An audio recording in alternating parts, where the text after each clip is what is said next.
नमस्कार, मैं हूं राहुल सिन्हा। सत्ता के सभी न्यूज मित्रों का स्वागत है। सत्ता की शुरुआत में सत्ते पे सत्ता, यानी 7 खबरें और दिलचस्प जानकारियां। सत्ता में आज आपको बताएंगे कैसे एक बार फिर अंतर्राष्ट्रीय मंच पर पाकिस्तान की फजीहत हुई। मंच यूएन का था। पाकिस्तान के केयरटेकर प्रधानमंत्री ने कश्मीर वाला वही पुरानी टेप को चलाया। भारत ने करारा जवाब देते हुए कहा कि अब अवैध कब्जा छोड़ने का वक्त आ गया है। जैसे जैसे खालिस्तान की साजिश पर नए खुलासे हो रहे हैं, उसी तरह कनाडा के पीएम ट्रूडो की मुश्किलों का भी विस्तार होता जा रहा है। आज आपको पाकिस्तान में बैठे ऐसे गैंगस्टर से मिलवाएंगे जो कराची से कनाडा में खालिस्तान को ऑपरेट कर रहा है। उसे आईएसआई का संरक्षण मिला हुआ है। इस पर हमने सत्ता की एक स्पेशल कुंजी तैयार की है। देश में विवादित बयानों का मौसम आया हुआ है। अब हरियाणा कांग्रेस अध्यक्ष उदय भान इस लिस्ट में शामिल हो गए हैं। उन्होंने पीएम मोदी को लेकर अपशब्द कहे हैं, जिसको लेकर राजनीतिक संग्राम छिड़ गया है। बीजेपी ने कहा यह राजनीति में गिरावट की हद है। आपको एक बड़ी खबर बता दें, आज काशी में प्रधानमंत्री मोदी ने इंटरनेशनल स्टेडियम का शिलान्यास किया। वाराणसी में उन्होंने कहा कि जो खेलेगा वही खिलेगा।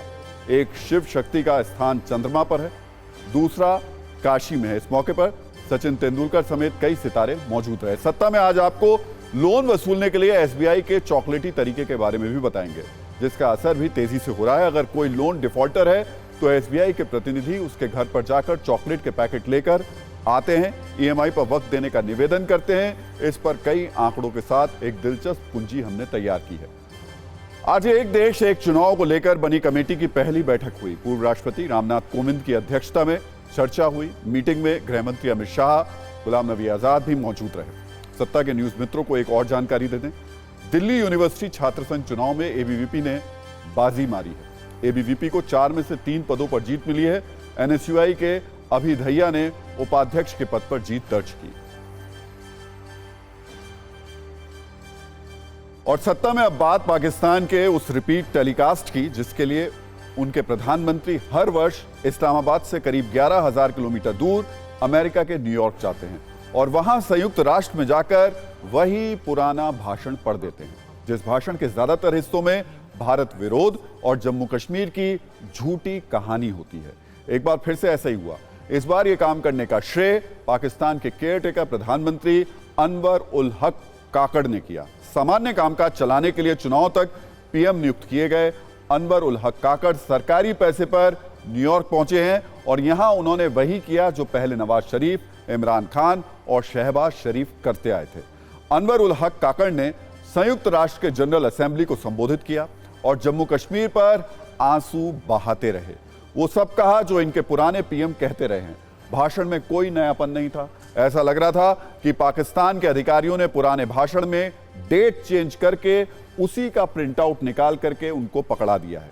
अगर उनके भाषण को आप ध्यान से सुनेंगे तो जम्मू कश्मीर और भारत के नाम के अलावा उसमें आपको और कुछ खास नजर नहीं आएगा। कश्मीर पर पाकिस्तानी भाषण के इसी रिपीट टेलीकास्ट और विलाप पर हमने एक कुंजी तैयार की है, जिसकी शुरुआत काकड़ के भाषणों से करते हैं। सुनिए उन्होंने भारत पर क्या क्या आरोप लगाए।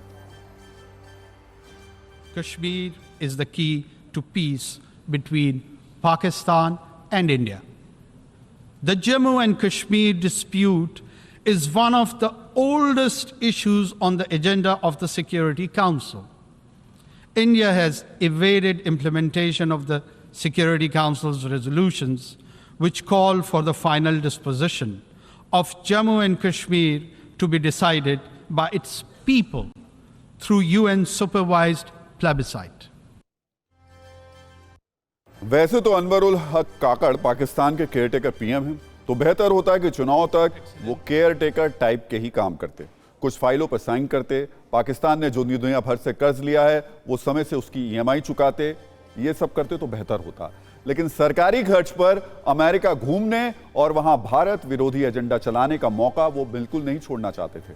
शायद इसलिए वो अमेरिका गए और भारत को नुकसान पहुंचाने की असफल कोशिश की।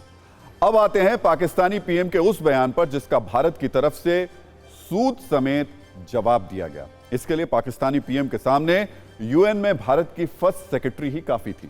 भारत की तरफ से यूएन में फर्स्ट सेक्रेटरी पेटल गहलोत ने पाकिस्तानी प्रोपोगेंडा को सिलसिलेवार तरीके से एक्सपोज किया। उन्होंने एक दुनिया के कथित सबसे बड़े मंच पर साफ किया कि जम्मू कश्मीर भारत का हिस्सा है। बेहतर होगा कि पाकिस्तान मानवाधिकार पर अपने रिकॉर्ड को देखे। भारत में झांकने का उसे कोई फायदा नहीं होने वाला। इसके अलावा पेटल गहलोत ने पाकिस्तान को 3 बड़े टास्क दिए। पहला टास्क, सीमा पार से आतंकवाद को रोके और ट्रेनिंग सेंटर बंद करें। दूसरा टास्क, अवैध और जबरन कब्जे वाले भारतीय क्षेत्रों को खाली करें। तीसरा टास्क, पाकिस्तान में अल्पसंख्यकों पर हो रहे अत्याचार को रोकें। Union territories of Jammu and Kashmir and Ladakh are an integral part of India. Matters pertaining to the UTs of J&K and Ladakh are purely internal to India. In order for there to be peace in South Asia, the actions that Pakistan needs to take are threefold. First, stop cross-border terrorism and shut down its infrastructure of terrorism immediately. Second, vacate Indian territories under its illegal and forcible occupation. And third, stop the grave and persistent human rights violations against the minorities in Pakistan. हम जब ये कह रहे हैं कि पाकिस्तान के PM Kashmir पर वही पुराना भाषण पढ़कर आ गए जो नवाज शरीफ, शहबाज शरीफ और इमरान खान पहले से पढ़ते थे, तो आपको कुछ हैरानी हुई होगी। लेकिन मैं बार बार ये क्यों दोहरा रहा हूं, इसे समझने के लिए आप शहबाज, इमरान और काकड़ इस पाकिस्तानी तिकड़ी के बयानों को बैक टू बैक सुन लीजिए। Kashmir is the key to peace between Pakistan and India. The Jammu and Kashmir dispute is one of the oldest issues on the agenda of the Security Council. Sustainable peace and stability in South Asia, however, remains contingent upon a just and lasting solution of the Jammu and Kashmir dispute. And I've come here to tell the UN, you've got to, this is a test for the United Nations. You are the one who guaranteed the people of Kashmir the right of self-determination. वैसे तो जम्मू कश्मीर पाकिस्तान के नेता और general का favourite topic है। जनता को बहकाने के लिए वो जम्मू कश्मीर के मुद्दे को हमेशा लाइमलाइट में रखते हैं और उन्हें सपना दिखाते हैं कि एक दिन जम्मू कश्मीर को वो पाकिस्तान में मिला लेंगे। लेकिन अब वहां की जनता भी खेल समझ चुकी है। जम्मू कश्मीर के सवाल पर पाकिस्तान के लोग कहते हैं कि जो लोग यहां हैं उन्हें तो रोटी के लिए आटा नहीं मिल रहा है, जम्मू कश्मीर को मिलाकर क्या करेंगे। पाकिस्तान की जनता जम्मू कश्मीर पर नेताओं और जनरल के प्लान को कैसे समझ चुकी है, ये खुद वहां का मीडिया बता रहा है। The Jammu and Kashmir dispute. Jammu and Kashmir dispute. People of Kashmir the right of self-determination.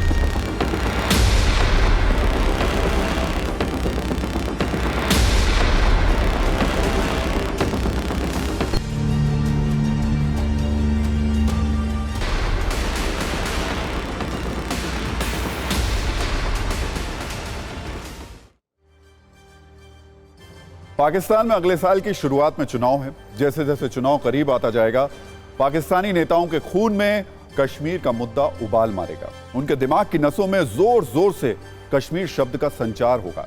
भले ही वो पाकिस्तान की भूखी जनता को रोटी ना दिला पाएं, लेकिन वो हर दिन कश्मीर के भारत से लेने की कसम खाएंगे। तो आज पाकिस्तान की जनता को हमारी सलाह यह है कि जब कोई पाकिस्तानी नेता कश्मीर पर भाषण दे तो आप उनसे पूछिएगा कि खाना तो मिल नहीं रहा, ऐसे में कश्मीरियों को क्या खिलाओगे। वैसे अब पाकिस्तान के अवैध कब्जे वाले कश्मीर यानी पीओके के लोग भी बॉर्डर खोलने की मांग कर रहे हैं ताकि वो भारत आकर बस पाएं और बेहतर देश में सुकून की जिंदगी जी पाएं। सत्ता में अब बात करते हैं कनाडा के प्रधानमंत्री जस्टिन ट्रूडो की, जो हर दिन नए आरोपों के चक्रव्यूह में फंसते रहते हैं और इसकी सबसे बड़ी वजह है उनका खालिस्तान प्रेम। अपने कुछ गलत फैसलों, कुछ सेलेक्टिव नीतियों और कुछ सबूत विहीन आरोपों की वजह से ट्रूडो चारों तरफ से अब घिर चुके हैं। इस पर हमने सत्ता की 4 छोटी रील यानी 4 छोटी कुंजियां तैयार की। पहली कुंजी में खालिस्तान और पाकिस्तान के सांठगांठ वाली कहानी है जो अब दुनिया के सामने आ रही है। कैसे पाकिस्तान में बैठा शख्स खालिस्तानी गैंग को कनाडा में ऑपरेट कर रहा है, यह विस्तार से समझने की जरूरत है। दूसरी कुंजी में उन गैंगस्टर्स का नाम है जो भारत की जांच एजेंसियों के रडार पर हैं। गैंगस्टर्स पर एक्शन से कैसे खालिस्तानी आतंकियों में खलबली मची है, यह भी देखिएगा। खालिस्तान प्रेमी ट्रूडो की मुसीबत अब और भी बढ़ गई है। भारत पर ट्रूडो के झूठे आरोपों के बाद वो अपने घर में ही अब घिरे हुए हैं। कनाडा में राजनीतिक गलियारों से लेकर सड़कों तक ट्रूडो की छवि में डेंट लगा है। विपक्ष के नेता ट्रूडो पर निशाना लगा रहे हैं, भारत से उलझने पर उनकी लोकप्रियता कितनी तेजी से गिरी है, यह भी एक बड़ा संकेत है। कनाडा के प्रधानमंत्री का खालिस्तान प्रेम अपने ही घर में नहीं बल्कि पूरी दुनिया में सामने आ चुका है। खालिस्तानी आतंकी निज्जर के समर्थन पर अमेरिका के पूर्व अफसर ने ट्रूडो की घनघोर बेइज्जती की है। ट्रूडो इस तरह घिर चुके हैं कि आज वो जरूर खुद को कोस रहे होंगे और सोच रहे होंगे कि अच्छा होता कि भारत से पंगा ना लिया होता। एक तरफ खालिस्तान वाला एजेंडा, दूसरी तरफ पाकिस्तान वाला षड्यंत्र, और इन दोनों के बीच फंसे कनाडा के पीएम जस्टिन ट्रूडो। सूत्रों के हवाले से जानकारी यह मिली है कि कनाडा में खालिस्तानी आतंकी सुक्खा की हत्या के बाद लखवीर सिंह रोड़े एक्टिव हो गया है। लखवीर सिंह पाकिस्तान के कराची से पाकिस्तानी गैंग को, जो खालिस्तानी गैंग है, उसको ऑपरेट कर रहा है।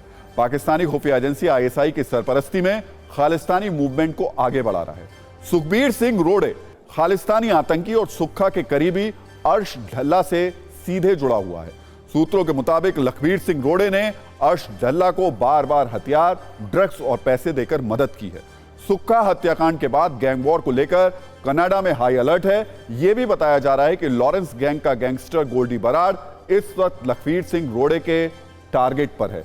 अर्श ढल्ला एंड कंपनी ISI की मदद से गोल्डी बराड की तलाश में जुटी हुई है।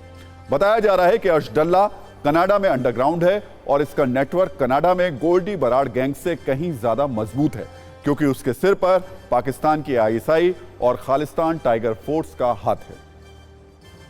तो एक तरफ पाकिस्तान कनाडा के साथ मिलकर साजिश रच रहा है, दूसरी तरफ भारत अब फुल एक्शन मोड में है। कूटनीतिक से लेकर कार्रवाई तक हर तरफ से घेराबंदी हो रही है। गैंगस्टर्स और भारत का दुष्प्रचार करने वाले लोगों के खिलाफ कार्रवाई की जा रही है। इसी सिलसिले में आज NIA ने खालिस्तानी आतंकी गुरपतवंत सिंह पन्नू की पंजाब और चंडीगढ़ की प्रॉपर्टी को जब्त कर लिया। NIA की तरफ से अमृतसर के गांव खानकोट में पन्नू की 46 कनाल की जमीन जब्त कर ली गई। खानकोट पन्नू का पैतृक गांव है, यह कृषि भूमि है। वहीं चंडीगढ़ के सेक्टर 15C में पन्नू का घर भी है। अब NIA ने इन संपत्तियों को जब्त कर लिया, यानी कानूनी तौर पर अब पन्नू इन प्रॉपर्टीज का मालिक नहीं रहा, ये अब सरकार की हो चुकी है। आपको बता दें, पन्नू प्रतिबंधित संगठन, जो आतंकी संगठन है सिख फॉर जस्टिस, उसका प्रमुख है। भारत सरकार ने 2020 में पन्नू को आतंकवादी घोषित किया था। 2020 में UAPA के तहत उसकी कृषि जमीन कुर्क कर दी गई थी, अब जब्त हो गई है और उस पर 20 से ज्यादा आपराधिक मामले दर्ज हैं। गुरपतवंत सिंह पन्नू पर राजद्रोह का मामला भी दर्ज है। यह खालिस्तान के समर्थन में रैलियां आयोजित करता है।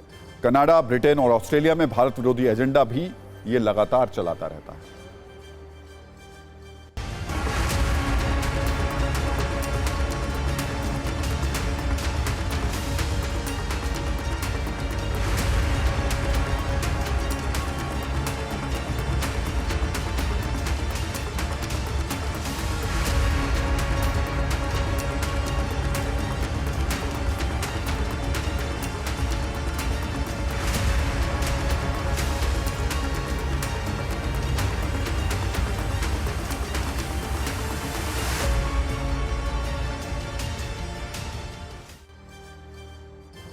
तो गैंगस्टर्स पर भारत के ताबड़तोड़ एक्शन से खालिस्तानियों में खलबली मची है। इस बीच खालिस्तानी आतंकी हरदीप सिंह निज्जर को लेकर भी बड़ा खुलासा हुआ है, जो ट्रूडो को परेशान करने वाला हो सकता है, क्योंकि निज्जर की हत्या के बाद से ही ट्रूडो का खालिस्तान प्रेम जग जाहिर हो चुका है। निज्जर की नई तस्वीर आई है जो उसकी मौत से पहले की है, जिसमें वो AK-47 के साथ नजर आ रहा है। बताया जा रहा है कि ISI ने निज्जर का ब्रेन वॉश किया था और 2012-13 में हथियार चलाने की ट्रेनिंग दी थी।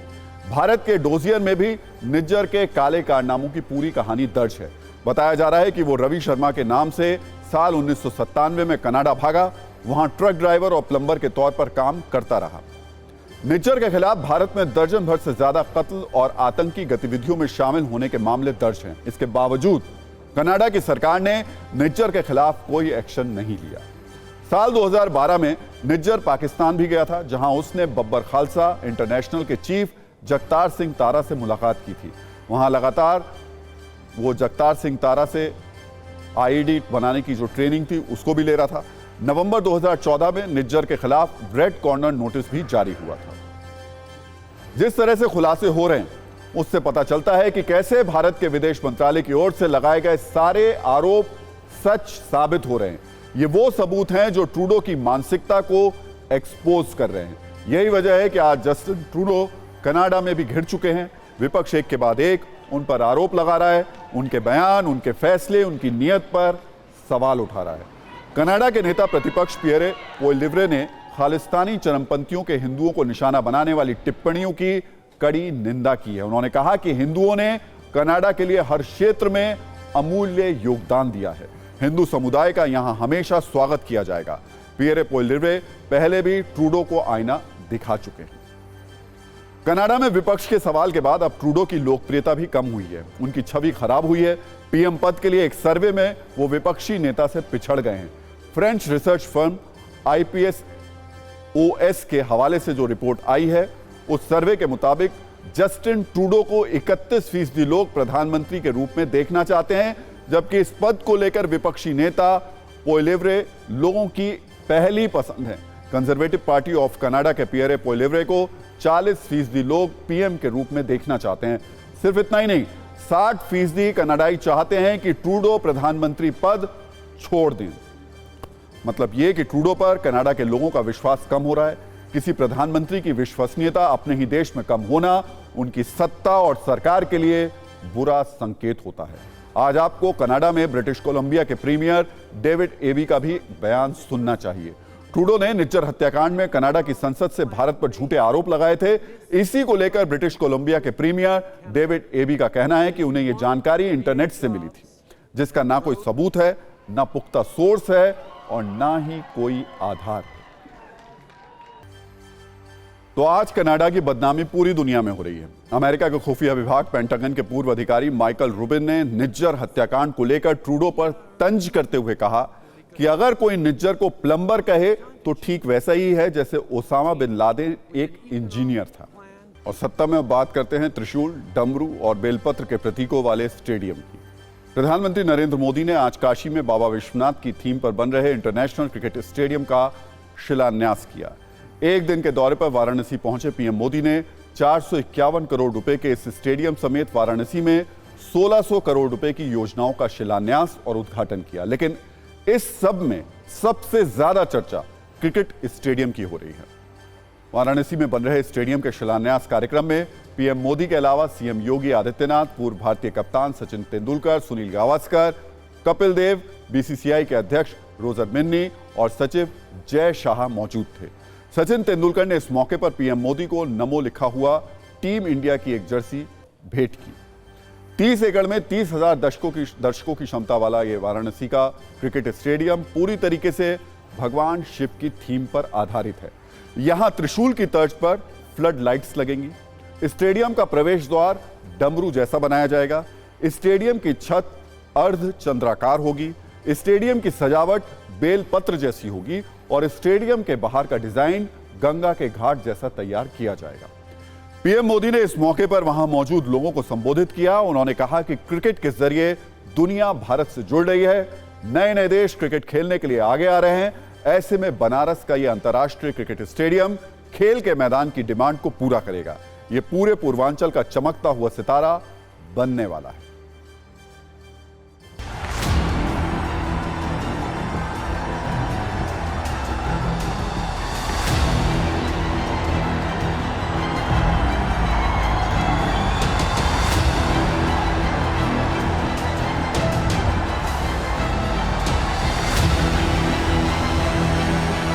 बनारस का ये इंटरनेशनल क्रिकेट स्टेडियम पूरे पूर्वांचल का चमकता हुआ ये सितारा बनने वाला है।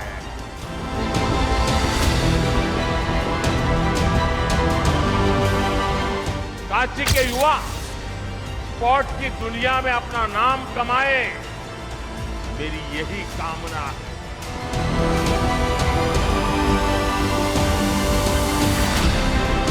पिछले 9 वर्ष के दौरान हमने पूरे देश के अंदर एक नई कार्य संस्कृति को देखा है।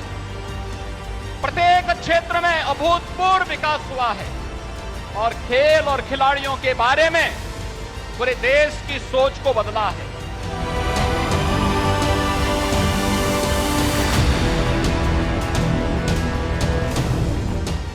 महादेव की नगरी में ये स्टेडियम, उसकी डिजाइन स्वयं महादेव को ही समर्पित है।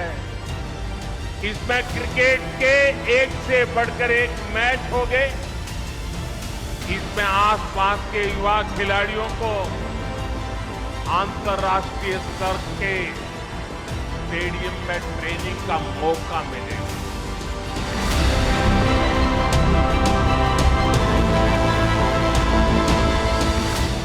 खेलों में आज भारत को जो सफलता मिल रही है, वो देश की सोच में आए बदलाव का परिणाम है।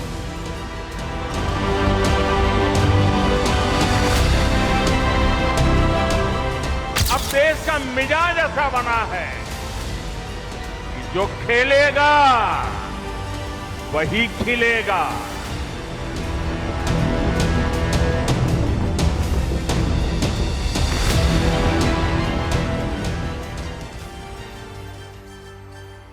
तो प्रधानमंत्री मोदी के कार्यक्रम से अलग सचिन तेंदुलकर, रवि शास्त्री, कपिल देव, रोजर बिन्नी और जय शाह श्री काशी विश्वनाथ मंदिर में दर्शन पूजन करने भी पहुंचे। उन्होंने बाबा विश्वनाथ का जलाभिषेक किया। इसके बाद सभी पूर्व क्रिकेटरों ने पूरा विश्वनाथ कॉरिडोर भी देखा। और सत्ता में बात उस नए संसद भवन की जहां गणेश चतुर्थी पर प्रवेश हुआ।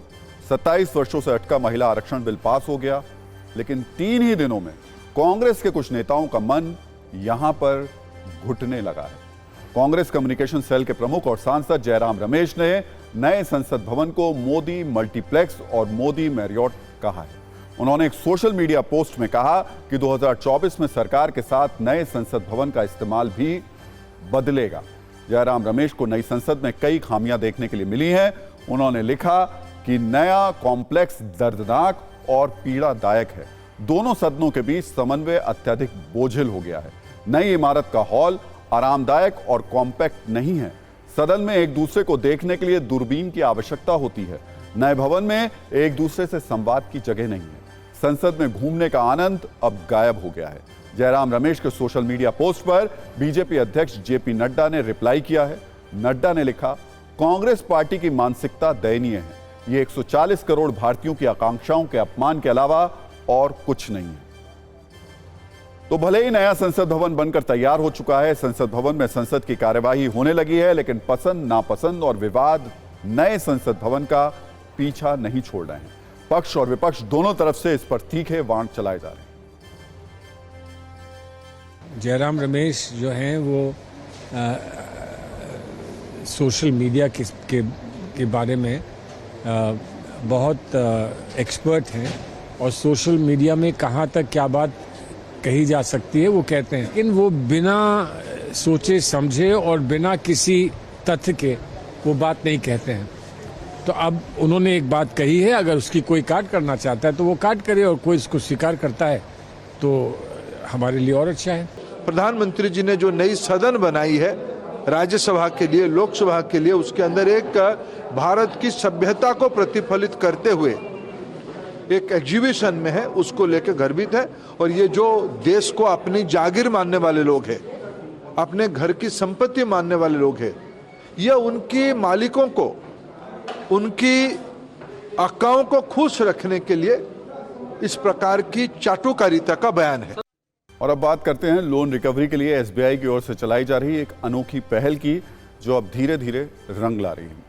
आमतौर पर अगर किसी व्यक्ति ने बैंक से कोई लोन लिया है और उसकी ईएमआई का वो जो भुगतान है वो भगवान ना करे वक्त पर नहीं हो रहा है और बैंक की ओर से भेजे गए रिमाइंडर का जवाब भी नहीं वो दे पा रहा है, तो रिकवरी एजेंट उससे सख्ती से पेश आते हैं। लेकिन एसबीआई चॉकलेट भेजकर अब लोन रिकवरी कर रहा है।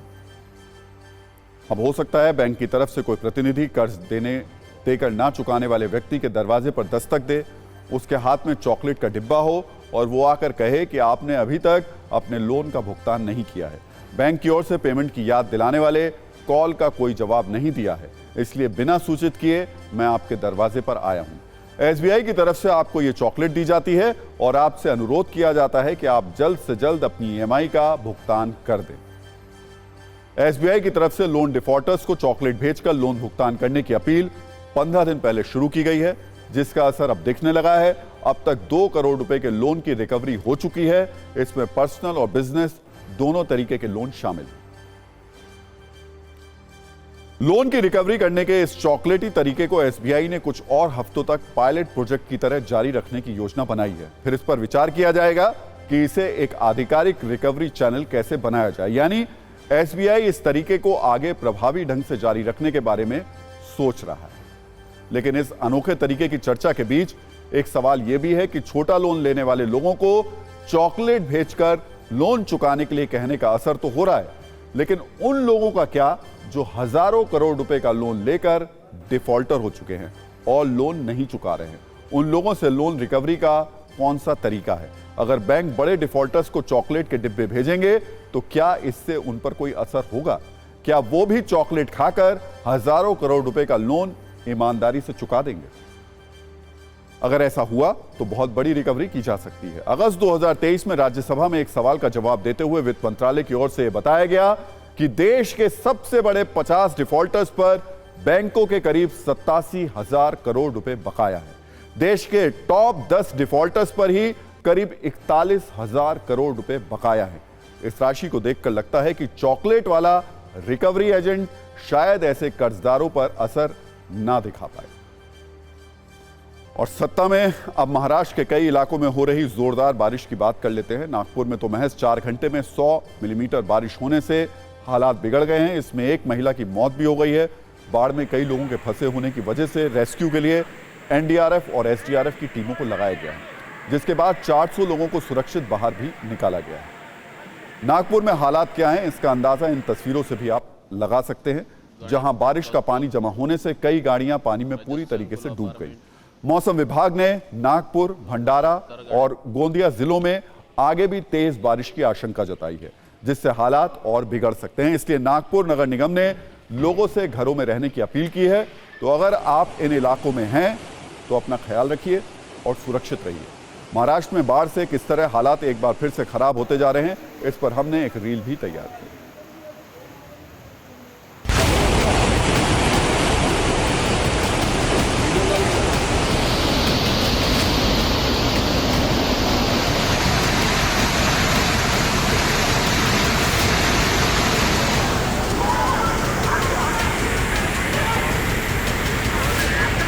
नागपुर में तकरीबन 100 मिलीमीटर बारिश हुई 2-3 घंटे में और बहुत सारे जगहों में पानी बाढ़ की स्थिति है। इसके बाद रेस्क्यू ऑपरेशन जो है शुरू है।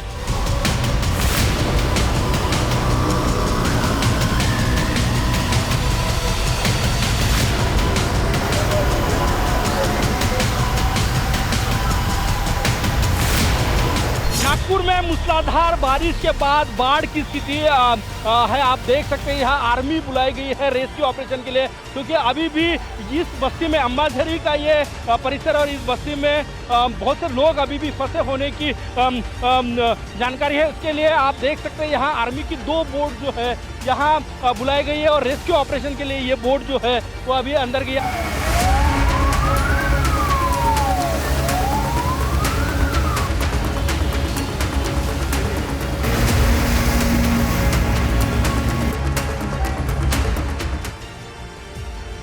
और सत्ता में अब न्यूज का नंबर गेम। दुनिया में हर कोई एक खुशहाल जिंदगी जीना चाहता है। हालांकि खुशी की कीमत क्या होगी इसका अंदाजा लगाना मुश्किल होता है, लेकिन हम आपको खुशी की कीमत को लेकर एक दिलचस्प स्टडी के आंकड़े दिखा रहे हैं। Global research company S money ने खुशहाल जिंदगी गुजारने की लागत को आधार मानकर एक स्टडी की है, जिसके आधार पर यह बताया गया है कि किसी देश में एक खुशहाल जिंदगी जीने के लिए सालाना कम से कम कितने पैसों की जरूरत होगी। इस स्टडी के मुताबिक भारत में खुशहाल जिंदगी जीने के लिए आपकी सालाना कमाई करीब 17 लाख रुपए होनी चाहिए। हर साल 17 लाख रुपए, मतलब यह कि अगर आप साल में 17 लाख रुपए कमाते हैं तो भारत में एक खुशहाल जिंदगी बिता सकते हैं, जो कि बाकी देशों के मुकाबले कहीं ज्यादा सस्ती है। इसी रिपोर्ट के मुताबिक अमेरिका में खुशहाल जिंदगी के लिए सालाना कमाई 87 लाख रुपए होनी चाहिए। ब्रिटेन और खासतौर पर वहां की राजधानी लंदन के लिए यह आंकड़ा 85 लाख रुपए के करीब है। हालांकि खुशहाल जिंदगी के लिए ईरान में सबसे ज्यादा सालाना कमाई की जरूरत है। ईरान में इसके लिए सालाना कमाई करीब 2 करोड़ रुपए होनी चाहिए। ईरान इस कसौटी पर सबसे महंगा है।